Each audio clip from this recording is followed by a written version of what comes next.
ಓಂ ಶಕ್ತಿಯೇ ಆದಿಪರಾಶಕ್ತಿಯೇ, ಓಂ ಶಕ್ತಿಯೇ ಮರುವೂರರಸಿಯೇ, ಓಂ ಶಕ್ತಿಯೇ ಓಂ ವಿನಾಯಕ, ಓಂ ಶಕ್ತಿಯೇ ಓಂ ಕಾಮಾಕ್ಷಿಯೇ, ಓಂ ಶಕ್ತಿಯೇ ಓಂ ಬಂಗಾರ ಕಾಮಾಕ್ಷಿಯೇ.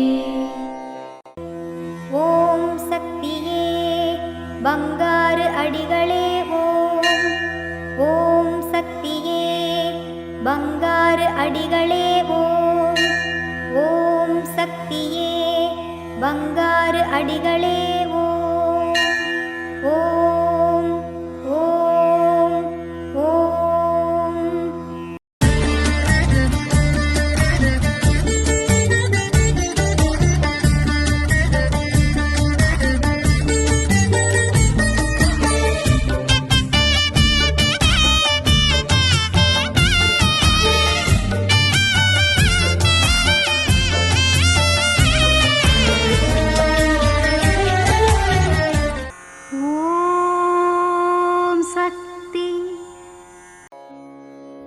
ಓಂ ಶಕ್ತಿ.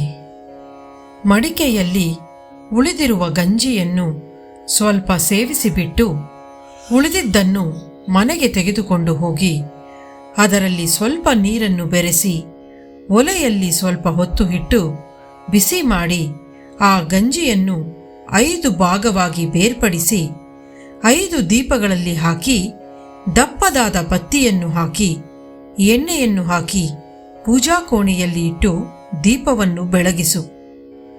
ಪಂಚಭೂತಗಳು ಪಂಚ ಇಂದ್ರಿಯಗಳು ನೀಡುವ ಒಳಿತುಗಳನ್ನು ನೆನೆದು ಕುಟುಂಬ ಚೆನ್ನಾಗಿರಬೇಕು, ಮಳೆ ಬೇಕು ಎಂದು ಬೇಡಿ ಆರಾಧನೆ ಮಾಡಬೇಕು. ನಂತರ ಅದನ್ನು ಪುನಃ ಒಂದುಗೂಡಿಸಿ ಮನೆ, ವ್ಯಾಪಾರ ಮಾಡುವ ಜಾಗಗಳಲ್ಲಿ ಸಿಂಪಡಿಸಬೇಕು. ಇದು ಅಮ್ಮನವರ ದೈವವಾಣಿ.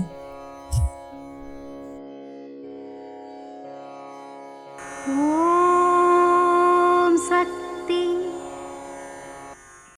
ಅಮ್ಮನ ನೆನೆ ಮನವೇ ಮೇಲ್ಮರವೂರಮ್ಮನ ನೆನೆ ಮನವೇ.